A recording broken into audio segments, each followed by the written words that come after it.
America's Loose Cannon.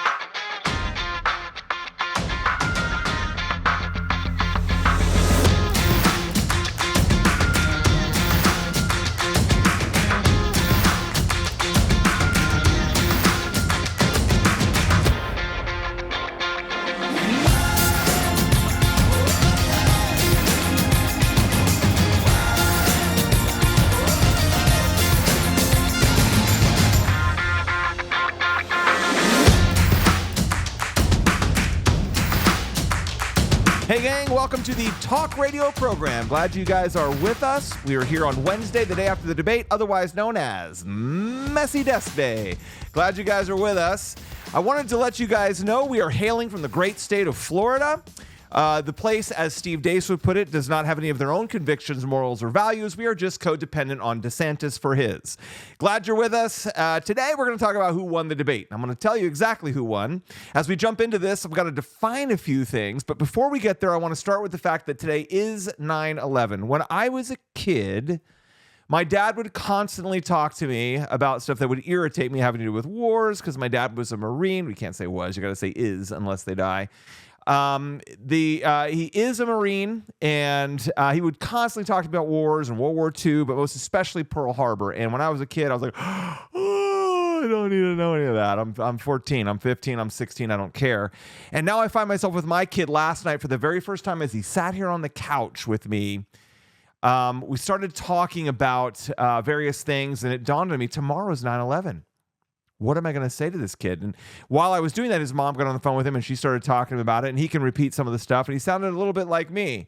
When I was much younger, hey, I know the towers came down, blah, blah, blah, blah. So we're going to have to actually have a discussion so he has a better appreciation for that. And I'm rapidly becoming my father, apparently. So this is going to be very interesting. So let's get to the clown show from last night, because every week it's a whole new clown show. It's just depending on which thing we're talking about. Maybe it's a debate, maybe it's a rally, whatever it is, all kinds of clown shows, because I'm not voting for either people in this clown show, which I want to make sure you understand. That is my position. For anybody that doesn't know, doesn't really listen to the program, doesn't really know who I am, I'm not Team Trump and I am not Team Harris. I am neither. Now, I lean more in the direction of what should have been Trump, but unfortunately, the guy likes to murder babies and I don't, so we are incompatible. No simpatico, me and Trump. I'm just not going to murder the baby. So I'm not going to be doing either clown show with this. My perspective then comes from a neutral one. It doesn't really matter to me who wins the debate. So when I tell you what I'm going to tell you today, there are those that will tell you he's not actually neutral. He just hates both sides, wants to see them both lose. That's still a neutral position technically based on who you're talking to. So, and it's me. So I'm telling you now, I'm not voting for either clown show. So what I tell you today really is, you can trust what I'm going to tell you comes from a place of no bias other than me trying to just put the truth out there. Now, the Harris people, when I get on their page and I talk to them about the problems with Harris, they will say, you're just a Trump supporter. Don't take 10 seconds to read my page. They would see right away, I clearly don't support Trump. And if I talk to Trump people, oh, you just want Harris to win. So I know when the Trump people think I want Harris to win, and the Harris people think I want Trump to win, I'm doing something right. I'm in a good place and I'm happy about it. So my perspective is neutral. So let's get to talking about the debate itself.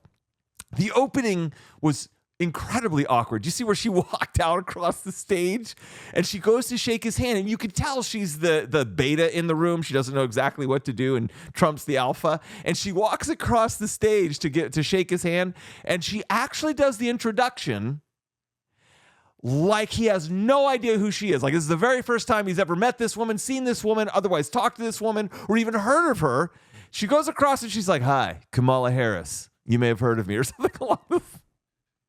It was the most awkward, ridiculous moment I have ever seen, I think, in all of politics. And I've seen the one with the senator 20 years ago that tried to describe, I'm trying to remember this dude's name, tried to describe the internet when it was first coming out. He said, "I thought the internet is a series of tubes." You go look that up. Go look it up for yourself. I can't remember the guy's name. It is the funniest thing I think you will ever see.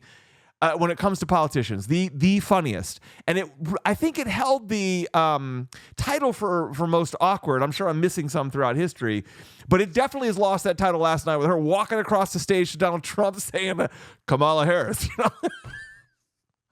I'm Kamala Harris. Okay, so anyway, long story short is go look that up on the internet. Look, just put on YouTube and put, I think it was a senator. He said, he tried to explain the internet was a series of tubes. To be fair to him, the internet was a relatively new thing, but here's this like 9,000-year-old guy trying to describe technology, which is why these schleps in Washington should have nothing to do with any of this stuff. So before we get into who I think won or lost, we have to define some things and I have to concede some things to you. First of all, I want to concede to you that this was not Trump versus Harris, okay? This was Trump versus Harris versus two more moderators. So this is 1v3. There is no question that the moderators last night were in the tank for Harris, who lied over and over. So I'm conceding all these points to you. I'm not in any way defending Harris, and I'm not in any way saying that you might be thinking like, oh, he just hates Trump so much. So let me concede these points to you. Harris absolutely positively lied her way, like through her teeth. Trump embellished a lot of stuff, and he lies all the time about stuff. But there wasn't really as many lies there was a couple here and there from Trump last night, but not near like Harris. Literally, like everything that came out of her mouth was another friggin' lie, right? Every single thing she said was a lie. And then, of course, they helped her over and over, like constantly helping her, saying, either one example is they were constantly correcting Trump, but never correcting her. So you could see the bias. It was just really, really obvious. And then they would never correct her, most especially when she was lying. All right. So it's interesting. And now in her arrogance, she's asking for another debate. Yeah, more power to you. Maybe Trump will actually study up this time. Come back to that in just a moment. So I want to ask you a question. How many of you this morning logged into your social media? Because this is what happens after big moments like this, okay? You have any big sort of rite of passage or massive sort of changing of the guard. And that's what these moments are. They're kind of the changing of the guard where you're going to see some new polls that are probably going to be more accurate. When you have these big moments, everybody runs to social media. So I want to ask you, how many of you logged into your social media this morning talking to the Republicans right now, the right-wingers or the conservatives or those who are not Team Kamala? How many of you logged into your social media this morning? It was just loaded with posts about how bad Kamala did, how terrible she was, how great Trump was. Okay, here's what you need to know. When you see that, more than likely you're thinking that's all the whole internet's saying right now because that's all you're getting from your internet. That is an echo chamber. That is an algorithm. That is the way your social media was designed to display things to you by Facebook, by YouTube, by all the different places, TikTok and Instagram and all these places. They're all designed to watch. And the intent of it is actually really good, to watch what you like and give you more of it. So if you've got 400 people in your local area, like within your neighborhood, that are bashing Trump, but one is saying something nice about Trump, or maybe not even your local neighborhood, but your community that you run with online. You got 400 people saying negative things about Trump, but you focus on the one saying the thing you want to hear. They're going to go find others saying that, and they might find 20 more. So for you, that's just like confirmation after confirmation after confirmation, and you think nobody's hating on Trump, or it's just CNN. Meanwhile, the overwhelming majority of people might actually be hating on Trump, and you don't even realize it, because you're in a social media algorithmically designed echo chamber. That's what they want it to be for you. And there are some advantages to that sometimes, but most times that's just a great, big, absolutely horrible negative, because everybody ends up in their echo chambers and they have no idea. Now, the other side is experiencing the same thing. They're only hearing the good. They woke up this morning and they heard how amazing Kamala did. Now, that is going to be sort of foreign to those who are unused to that in social media. Because what happens is if one straggler from the Kamala campaign happens to sort of meander their way into one of your feeds, what does everybody do? They just rout them. They just destroy them. You're destroying our country. You're moronic. And then they leave, and you're left once again with only those who agree with you. And that's all you see. That's all you get. And you're left believing all the things you hear there that you wanted to hear. Trump was fantastic. Trump won the debate. Trump did a great job. Meanwhile, they're having the same issue over on their side. And if some Republican or conservative or Trump supporter happens to just lose their way, and they took a left at Albuquerque instead of a right, and they go into one of those chat rooms, they and just get destroyed. They get routed. And then once again, the Democrats resume to talking about how Kamala won the debate, did a fantastic job. And the problem is you Republicans go, well, they're just lying to themselves. Well, that's what they say about you. You're just lying to yourself. So we have to have some measuring sticks. We have to have an understanding of what a win actually looks like, okay? Because your side is never going to tell you how bad your side did. Your side's going to keep reaffirming what your side did, and their side's going to do the same thing. Neither side has any actual standards of what a win looks like. So, and the reason that keeps happening is because you keep listening only to those who tell you what you want to hear. Republicans keep circle jerking to the person saying what they want to hear. And if somebody happens to meander in that has a differing point of view, even if they're respectful, even if they are just wanting to have a discussion, they get utterly destroyed by the Republicans and conservatives in that particular chat room. And I know this because the same thing happens to me on the left. The Republicans actually think they treat Democrats with decency. If they would just come here and be an honest broker, I would talk to them differently. No, you won't. No, you won't.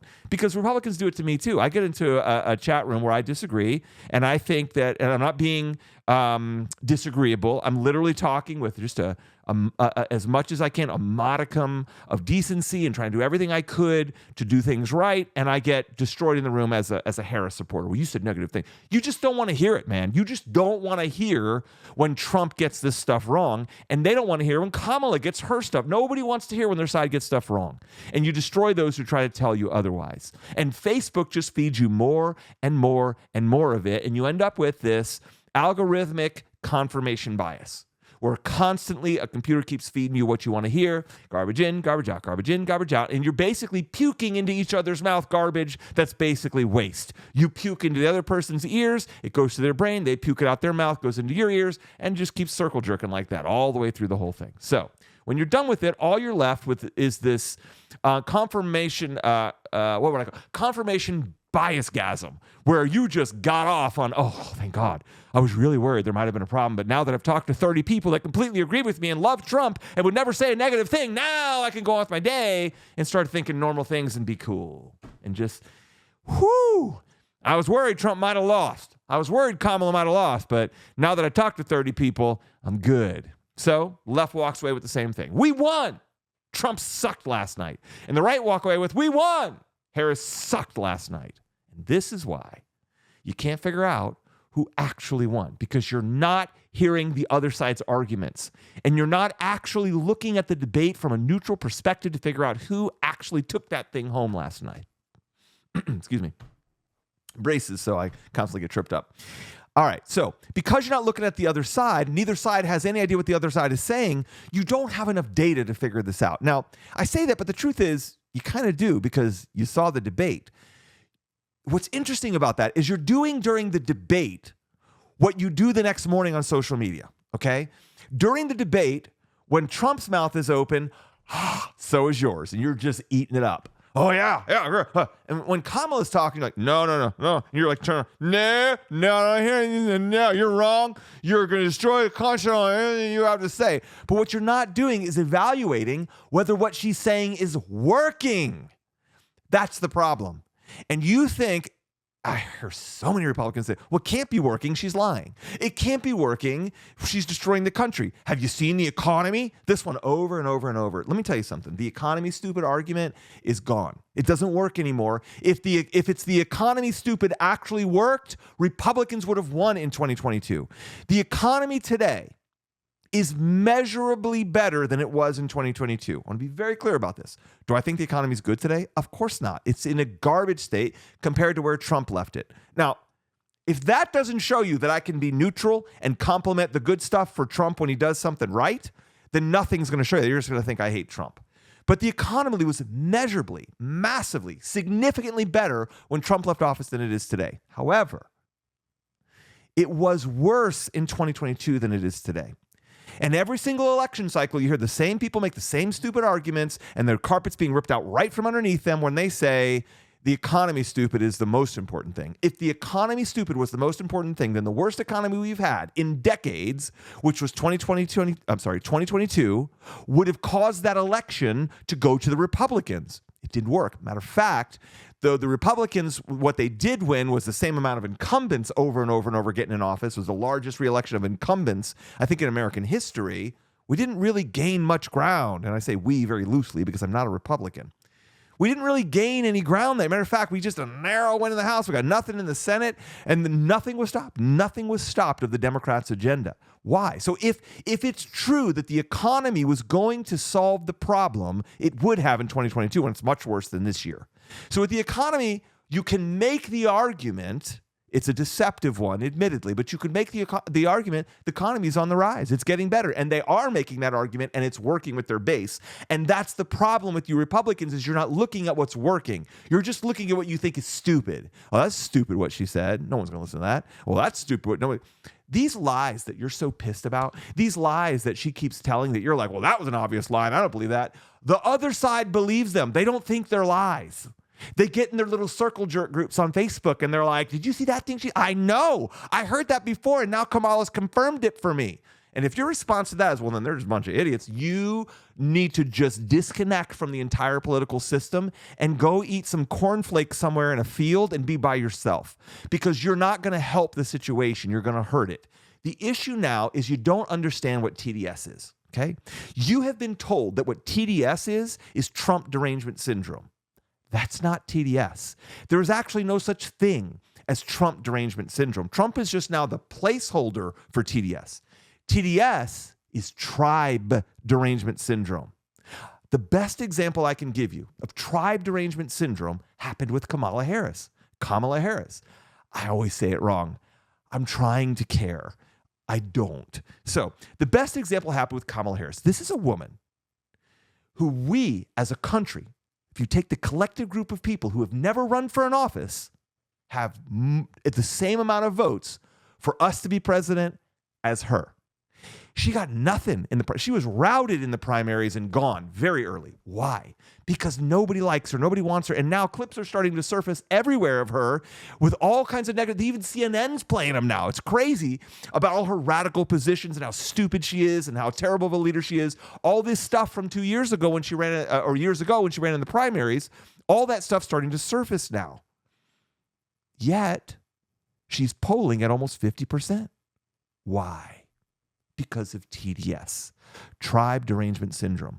Once you get the nomination, all bets are off. It's exactly what happened with Trump. I remember the moments before Trump got the nomination. There was still this massive group of people saying, no way, never, never Trump. He gets the nomination, and within 3 hours, okay, this is our guy. Same thing happened with Kamala Harris. That is TDS, tribe derangement syndrome. When your tribe elects a leader, it doesn't matter what they do. You see the same problem with the police. Now, I got a sticker on my car. It says, not back the blue. It's a police supporting sticker that basically says, I absolutely support the police. Police lives matter. That's what it says. Police lives matter. I love our police. I support our police. There's not many I respect more than police and the military and our first responders. Technically second responders. The first responder is the person on the scene first. I love our first responders. I love these people. But they are a great example. The police are a great example of TDS, tribe derangement syndrome. When a police officer does the wrong thing, instead of the local group of police that work and live in that precinct saying, let's suspend everything for a moment and do an investigation, it's immediate support. No, that's a police officer. That's our brother. That's our sister. That's a problem. Now, I don't have a problem with them saying, this is my brother, my sister, I'm going to support them, but I want a full investigation to make sure. But that's not what they say. What they say is, as a general rule, that's a brother, that's a sister. We don't talk against brothers and sisters. What happens at fight clubs? No, that's Vegas. What happens in Vegas stays in Vegas. We don't talk about Fight Club, right? We don't talk about an officer who might have done something wrong. It's a big problem. But see, it's not, that problem isn't a police problem. That problem is not a Republican-Democrat problem. That's why they want to call it TDS, so they don't have to deal with it, because Republicans struggle with TDS. Democrats struggle with it. Everybody has TDS. Everybody has tribe derangement syndrome. Police, the firefighters, the Republicans, the Democrats. Why? Because it's a human condition. We don't want to know that our narrative in our head about what we believe is no longer working. So we just move on and take what we can and hope that everything we circle jerked about this morning in Facebook comes true. Yay, let's just move on from it. So that's what's going on. So when you look at this from the perspective like a Republican and you say, well, they're just lying to themselves, they say the same thing about you. And what if they're right? What if you're right? Are you convincing them? No. Are they convincing you? No. Which is why Kamala, because of TDS, already has 50% of the vote after winning 0 votes, after the entire party coming against her and routing her early in the primary, after all these pundits on CNN and other stations saying how terrible she is, we should never have her as an option, let alone as president. Now they're all behind her. Not the current revelations on CNN notwithstanding, they're all behind her. They're all going to vote for her. Why? Better than Trump. TDS. Tribe derangement syndrome. My guy may be bad, but at least he's not your guy. That's tribe derangement syndrome. And every time someone makes that argument, just understand that's TDS. When they say, look, I get it, you don't like Trump, but he's better than Kamala. Tribe derangement syndrome. You have lost your right to speak. Go sit in a field eating cornflakes. Maybe get you some ice cream. We'll put Weekend at Joey's next to you, and you and Joe Biden can chat about why your side's better than the other side. Okay. So we need to define what winning is. So we have a objective place we can draw from in terms of what a win actually is. So in every election cycle, in every debate, one of two things is taking place. And it's only one of these two. And this is it. There's nothing else. One of two things is taking place at the debate. And it happens, like I said, every election cycle during every debate. But it's just one of these two things. You're either changing hearts, or, in other words, convincing people to vote for you, or convincing people to show up, otherwise known as energizing your base. Those are only two things you're doing. You're either changing minds or energizing. Now, can both be happening? Of course. But the point is that usually it's one or the other is the big one, right? So what you have to do before you go into the base is discover which one are we doing at this debate. Is my focus going to be energizing my base, or is it going to be trying to change people's minds and get them to vote for me? You're going to be told by Republicans and Democrats regularly that the latter one is really all a debate does. It's all it is about changing minds and changing hearts. And the answer to that is bullcrap. It's not always about one. It's not always about the other. Now, is it always about both to some degree? Of course it is. Of course you're always going to be at least a little bit of changing somebody's mind, hopefully, and at least a little bit energizing your base. But there is a primary based on who's running of what you're trying to achieve, okay? Now, rather than go into all previous elections, let's talk about this one.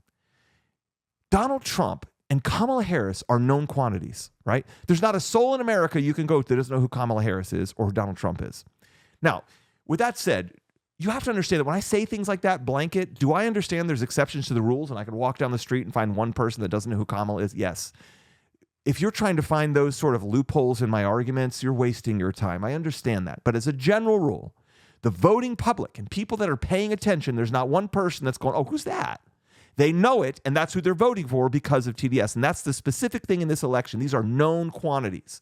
Nobody is deciding who they're going to vote for right now. And remember, when I use the word nobody, I understand there's a small amount of exceptions. The middle that you're so avidly trying to win, and that is true, you got to get the middle because the Republicans are going to vote Republican. Donald Trump could murder a baby in the middle of the street, and the Republicans are going to vote for him. Kamala Harris could murder a black man in the street, but that's a pretty big one right now. She could violate some major thing of the Democrat Party, and they would still vote for her, okay? You're trying to win the middle, as we all know. That's not new. The question is, what is a win? If the middle already knows who they're voting for, and I want to assure you, there are 0 people in the middle that are trying to decide whether they're going to vote for Trump. There are 0 people in the middle trying to figure out whether they're going to vote for Kamala Harris. They all know who they're voting for. They just don't know whether they're going to get out of their chair and go vote. This is not an election about changing hearts. This is an election about energizing your base. So now that we know what that debate should have been about, now we can start asking the question about who won, because the winner would be the person who energized their bait. Every debate is about one of those two things. That's all it is. If you aim for the wrong thing, you're going to lose. So with this election being about energizing the base, with these two being known quantities, I saw a post this morning with some my friends on Facebook that were circle jerking, and they were talking about, the question came up was this: who thinks minds were changed last night? No minds are being changed. Donald Trump isn't going to get anybody on the other side to vote for him. Kamala Harris is not going to change, but nobody's moving around in this election. They're just moving either from their easy chair to the voting booth or their easy chair to the ice cream. Okay, it's one of those two things. They're not. That's what the debate should have been about, and that's what Donald Trump should have understood, and that is what Kamala Harris did understand last night. Now, do I think she's a dim-witted moron? Of course I do, right? But of course I think Trump is an angry, narcissistic toddler. So when I say the things about Kamala, the right loves me, but then when I say the truth about Trump, they hate me. That's fine. You can love me, you can hate me. I don't really care. But she understood what the debate was about. She understood the assignment. That's what happened last night, right? So I want to look at Trump of like, do you even energize, bro? Like, he is king of marketing. He is the guy who knows how to energize people and motivate them and move them, and he did none of it last night. It was astounding to watch him. Now, you remember, this is from a guy who doesn't care. I don't care if he wins or she wins. This is just a neutral third-party evaluation of a guy who could have won last night if he understood the assignment, and he didn't. And of all people, should have understood the assignment. And this is what I mean about people get on Facebook and they talk about these things that don't matter. It doesn't matter how many hearts were won because there's not enough hearts in the middle that don't know what they're doing that will change, that will move the needle. So when I say there are 0 hearts changing, just understand, do I recognize that there's maybe like 3 people in Podunk, Idaho that maybe haven't made their mind up? Probably. But if you collect all those people in the country together into a bucket of people in the middle who don't know what they're voting for, there's like 8 of them. Okay, there's not enough to move the needle. It's not going to make a difference if you move those people one way or the other. It's not enough to move the needle. What you have to do is take those who have made a decision already, which is every one of them, and energize them enough to say, you know what, actually, I'm not going to get ice cream right now. I'm going to go vote. That's what you have to do. And Kamala understood that assignment. So instead of just trying to hear good stuff about what happened last night, I'm going to tell you the truth. Who won? Even Glenn Beck says that Kamala Harris did well. And if you know anything about Glenn Beck, you know that that came from a very difficult, very painful place for him to say it. In other words, he's playing it down, right? She did really good last night. No, Glenn, we know what you're saying. You're saying she won, okay? And right after that, he goes on to say that Trump had several missed opportunities. That, again, is like the really amount of good Kamala did last night, which she did very good with her base, and she did very good energizing. The amount of good she did, he played that down. He said she did well. She did very well last night. And then when he was talking about Trump, whose disaster numbers were through the roof, and I'll discuss 1 or 2 of those with you here in a moment, when he goes to discuss him, he plays that down as well. So he makes her look less than as good as she did, and he makes him look a little bit less worse than he did to try and bring those more towards the center. No. She did really good last night, and he did absolutely, absolutely terrible. Kamala energized her base. Trump lost last night. Guys, I'm sorry. I know you don't want to hear that, but he lost. He didn't just lose. He lost resoundingly last night, over and over and over. Now, don't forget the concessions that I've already made to you. I know that she had help, and I know that she lied the whole time, and I know she's a dim, nitwit moron. I get all that, okay? But there was a difference between what Kamala did before the debate and what Trump did before the date. Before the date, it's kind of what it was. Hi, I'm Kamala Harris. Before the debate, and here was the difference. Kamala Harris spent multiple days, most especially the day of the debate, doing mock debate after mock debate after mock debate. Trump did nothing. He didn't even prepare. And the irony here is when Trump did the debate with Biden fell on his face, obviously, that night. That's why he's out of the race. But before that happened, Trump did fantastic with that Biden debate. Matter of fact, I was on the phone with my uncle, and we were texting one of the two, and I was saying, Trump's doing really good. He's being very presidential. And it was actually pissing me off because I didn't want him to be as presidential. I wanted him to be Trump in that one and just destroy Biden. Because that part of Trump, that's why I get the popcorn. That's why I go sit down. Why does he agree to these debates where his mic gets turned off? It's insane. He can't be Donald Trump. I wish he would have just eviscerated Trump that night. And he should have done that last night with Kamala. He should have just eviscerated her, but he didn't. And he was tweaked by her multiple times. And this is the other thing. As much as Kamala lied and did stuff right, I got to give her props because she knew his weakness and she went into his Achilles heel over and over. You know what Trump's weakness is? Mistaking truth for disloyalty.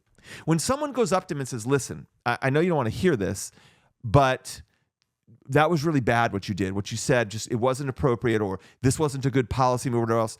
They know what's going to happen. He's going to fire him. He wants beta males in the room. He wants hot chicks and beta males. That's what he does. And so nobody tells him the truth. He's got a series of right men, yes men and yes women that just tell him what he wants to hear. Nobody tells him the truth because he doesn't want the truth. He's a narcissist. He's a 3-year-old toddler, and she knew that last night. And she knows, as all of us do, that anyone that does something Trump doesn't like, he then calls them disloyal. It doesn't matter whether they were actually disloyal. And then his base, like little lemmings, go right along with him and say, you know what? DeSantis is he's terrible. He's just disloyal to Trump. He's not good for him. He wouldn't be in his position unless Trump gave it to him. Well, you know what else? Biden wouldn't have been the president unless Trump gave it to him. And there's a laundry list of reasons for that we don't have time to go into right now. But I assure you, just in the same way that people say you don't get a DeSantis without a Trump, you don't get a Biden, or in this case now a Harris, without a Trump.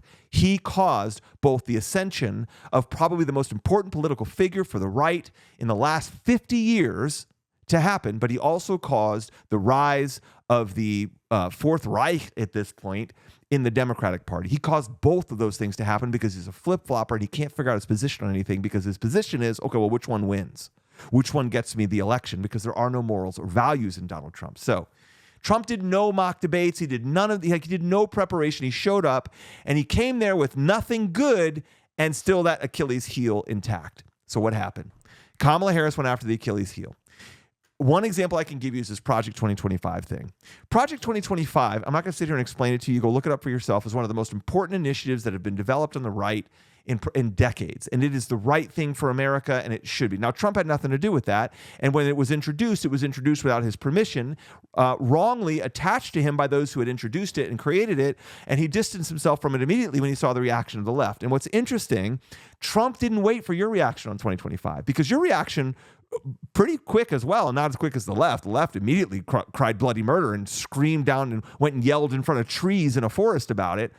But the right's reaction was very positive. I can't think of one person on the right that looked at 2025, Project 2025, and said, that's awful. We shouldn't be doing it. Everybody was on board. But who did Trump listen to? Did he listen to you? No. In the same way that he's not listening to you on baby murder, he's not listening to you on Project 2025. So he's done his best to distance himself from it. So he gets on the radio, he gets on TV, he gets on everything else over and over and over for the last couple of months, and intentionally distances himself over and over and says it's a lie, I had nothing to do with it, which is all true. He's telling the truth. It was a lie. He had nothing to do with it. Instead of looking at you and saying, okay, what does my base want? He doesn't care what you want. He wants whatever the left tells him is going to. He thinks the left wins elections, so I'm going to listen to them. The truth is, it's not that the left wins, it's that he loses. He has lost over and over and over since 2016, either with candidates he supports or with elections in general. We didn't get the Senate when we should have, all that stuff, because his candidates, over and over and over with him. Kamala knows this about him, that it pisses him off when people tells him that he's associated with 2025. So what did she do during the debate? Unlike the debate with Biden, where he was presidential and measured and was actually focused and on message, and I can give him those compliments, because if Biden hadn't face planted at that time, he would have won that debate, even if Biden had remained coherent. Kamala knows that he is easily angered like a toddler. Take his little toy away from him and he's going to scream. And that's what she did. She took his little toy of his ability to say that he has nothing to do with 2020, and that's all he did. As soon as she brought up 2020, that's all he could focus on. His face getting bright red and him getting angry. She knows she's lying. I have nothing to do with that. And that happened over and over and over. And I got to tell you, man, I don't think it was her idea. I think she's got a team helping her do this, of course. But with that being said, I got to give her credit, man. She knows what works. She got him off message over and over and got him to look like a 3-year-old toddler buffoon in front of the entire country, but much worse, in front of the entire world. And that happened regularly, over and over and over, causing, and the thing is, and this is when you know somebody's got something good, is it's like a wind-up toy that you pull like that and you let it go and then it does its thing. She didn't have to do anything. He destroyed himself last night. She just pulled that little thing of, you're associated with Project 2025. And he went, no, I'm not. Over and over, and destroyed himself. He looked like an angry toddler. He looked like a gamer with nerd rage. Ah, I lost the game. Over and over and over and over last night. And here's the sad part. 2 things. 1, Trump could have easily won last night if he had just stayed on message, stayed focused, and done what he did with the Biden debate and stayed right on track. And I would love to have seen the other Trump too that just bashes her. That would have went very good for him last night. He would have energized his base. They need to see that. And remember, that's what last night had to be about. It had to be about energizing the base. So somebody that, of all 3 of my viewers, subscribers, with my massive, 24 people that are currently subscribed. If any of you has a connection to the Trump campaign, would you please explain this to him? That if he wants to win, he has to understand what a win is. A win is not trying to get more people to vote for you at this point. No more people are going to make a decision on who they're voting for. It's not going to happen. They're just deciding whether or not you're worthy of getting out of their easy chair, okay? Somebody explained that to Donald Trump. He could have easily won last night with the win being defined as energizing his base, and he didn't do that. But here's the other thing that happens. There is a natural de-energization, if that's a word, or de-energizing, I guess, of the opposite base.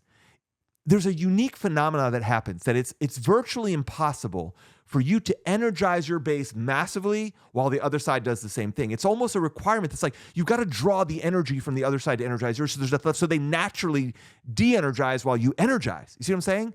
So when she started putting the energy this way, he has to then de-energize. It's not what he did. He actually then gave her more energy to energize her side because he's a buffoon that cares more about making sure people agree with him and listen to him than energizing his base, which is what he should have been done. And the fact that he was totally unprepared for the debate didn't help.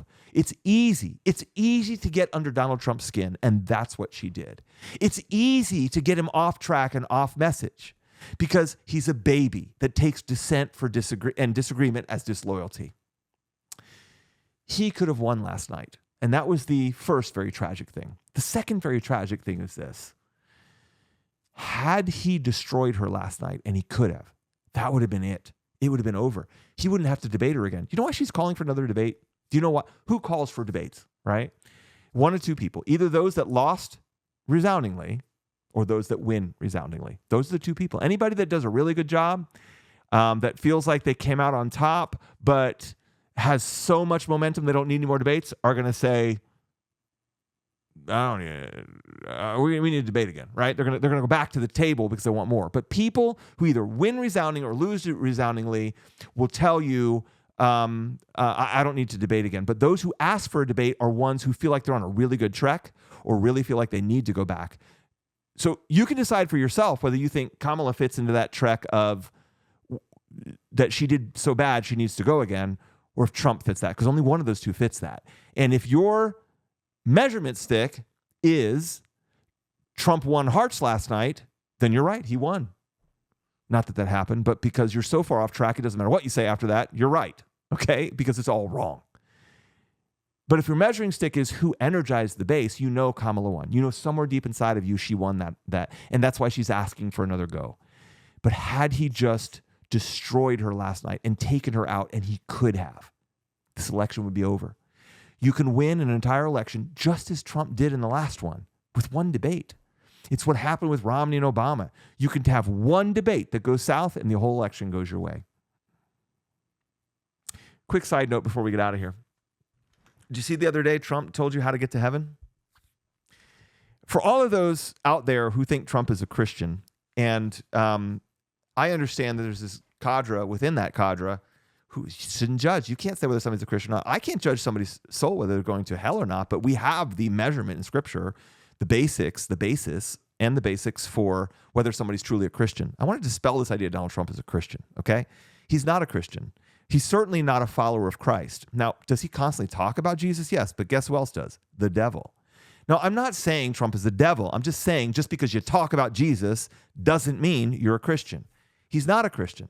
He has specifically said years ago and never turned for this position that he has never repented. That is the core thing about a Christian you must have. Now, I know this is a little bit off track from the debate thing, but it's news today, so I want to cover it.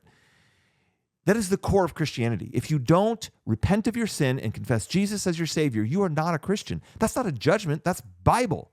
Or if it is a judgment, it's a legally authorized or it is a scripturally appropriate judgment to make of someone. If someone looks at you and say, I've never repented for sin, or in Donald Trump's case, took it even further and made it worse, I haven't done anything needful of repentance. He literally said almost those exact words.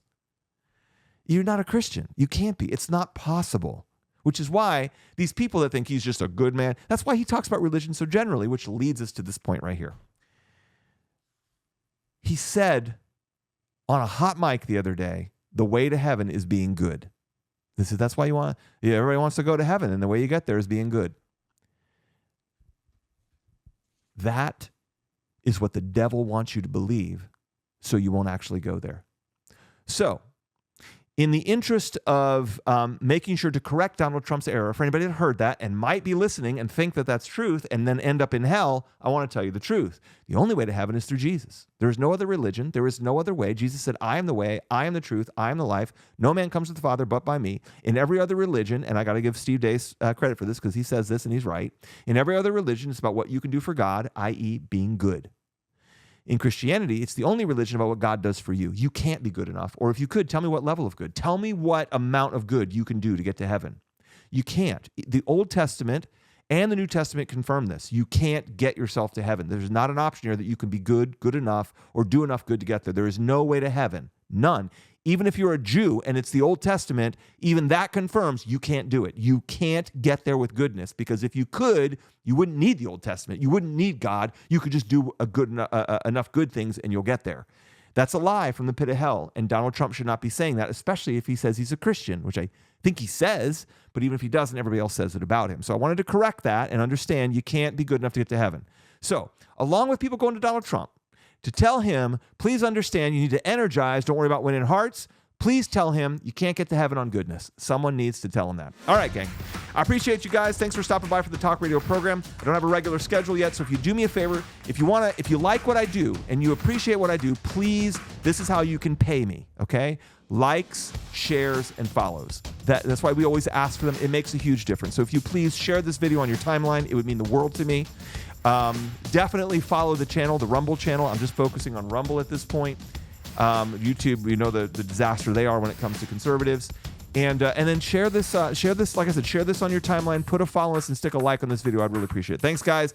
I appreciate y'all so much, and I'll look forward to the next video. And I apologize, I don't have a schedule yet because there's a lot going on in my life. I'll do these as often as I can, but I can't give you a schedule. But put the like and the follow, and you get notified every time I do it. All right, I'll see you guys soon. Thanks for stopping by. I appreciate you guys.